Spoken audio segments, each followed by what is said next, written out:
Вы смотрите актуальное интервью в студии Петр Васильев. Здравствуйте, мы продолжаем общаться с гостями и участниками третьего федерального форума «Цифровой алмаз», который в эти дни собирает «Квартал труда». Безусловно, говоря о креативных индустриях, невозможно говорить о кино и тех, кто в них снимается. Сегодня наш разговор пойдет с актером Джеффом Монсоном, актером, который снимался в якутском фильме «Алдан». Приветствую в Якутске, очень рад вас видеть здесь. Спрошу сначала самое очевидное. Как погода? Холодно, но я уже, если честно, привык к холоду. Мне говорили, что здесь гораздо холоднее, но я человек закаленный. Я даже, можно сказать, люблю холод.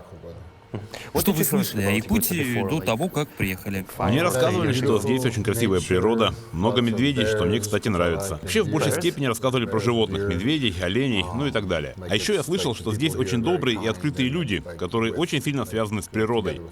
В общем, я слышал много про Якутию, и причем только хорошее. Хорошие, надеюсь, только. Только хорошее. Но это хорошо, это не может не радовать. И да, здесь все-таки холодно.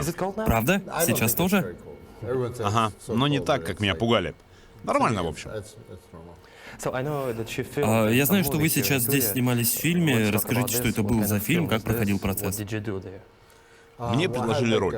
Не одну из главных, но тем не менее весомую и важную. Я играл солдата, американского солдата в этом фильме. Фильм про специальную военную операцию про солдат из Якутии, которые отправляются на СВО. Очень много действий в фильме, это экшн-муви, как сейчас модно говорить. Есть драки, сражения, боевые сцены, бомбы и взрывы. Если честно, это фильм про человеческие истории, про чувства, про покидание родного дома, земли, жертвенность, преданность родине и полноценную отдачу за Россию. Это будет очень эмоциональное кино. Вообще там смешалось все. Эмоции, экшен, любовь, все. А насколько сложно было сниматься в таком кино, как шла подготовка, делали ли что-нибудь особенное для того, чтобы подготовиться? Вы знаете, я просто вел себя как солдат, как американский солдат. Был немного агрессивный и грубый. Поэтому, мне кажется, в этом не было ничего сложного. Перед съемками я как будто бы настраивал себя на бой. Там примерно одна и та же логика. В целом, для меня подготовка к этой роли была достаточно простой. Играть было тоже легко. Вы сказали, что вы, по сути, играли типичного американского солдата. Я хочу задать вопрос, который вы, возможно, уже слышали миллион раз до этого. Есть ли какая-то разница между американскими и российскими солдатами? Или в целом между американцами и русскими?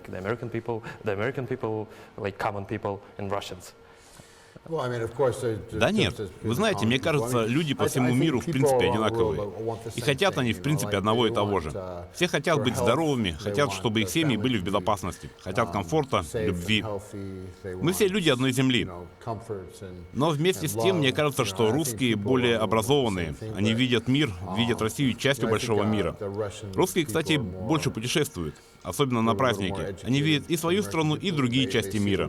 Америка же, по большей части, это только про Америку. Хорошо, я вашу мысль понял. Давайте вернемся к фильму. Как познакомились с режиссером?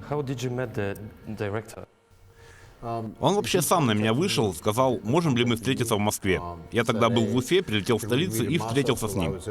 Он запитчил мне идею, и я сказал, это может быть мне интересно. Я уже до этого бывал на Донбассе много раз. Снимал документалку, интервьюировал людей, снимал настоящие кадры сражений, конфликтов. Так что мне было очень интересно принять участие в этой картине. И как проходила работа с Дмитрием? Я знаю, что все про него говорят, что он большой профессионал. И я в этом лично убедился. Для меня вообще вся эта сфера кино была новой. Поэтому Дмитрий мне все от и до объяснил, во всем помогал. Был терпелив, потому что я периодически не знал, что мне делать, куда смотреть и как себя вести в кадре. Все делали шаг за шагом и очень легко. Все было очень хорошо подготовлено и организовано.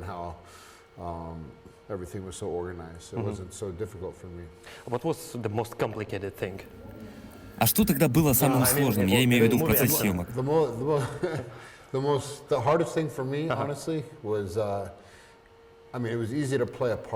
Честно, самая сложная часть для меня — это играть американца. Я потерял 3 друзей на Донбассе, поэтому играть противника, врага, было сложнее всего. В эмоциональном плане. Человека, который убивает людей, которые мне нравятся, которых я люблю. Я был плохим парнем, и это сложно.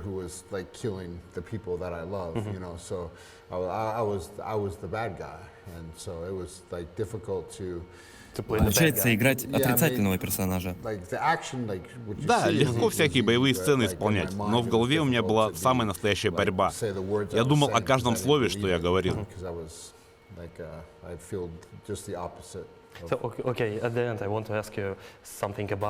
Хорошо, в заключение я хочу спросить о форуме «Цифровой алмаз». Какая его главная цель, для чего он, по-вашему, нужен?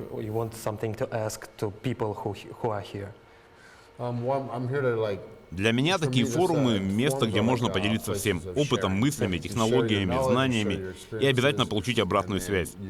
Для меня это тоже абсолютно новый опыт, новые знания, встречаться с актерами, что-то узнавать про мир кино, мультики. Я здесь встретил большое число профессионалов.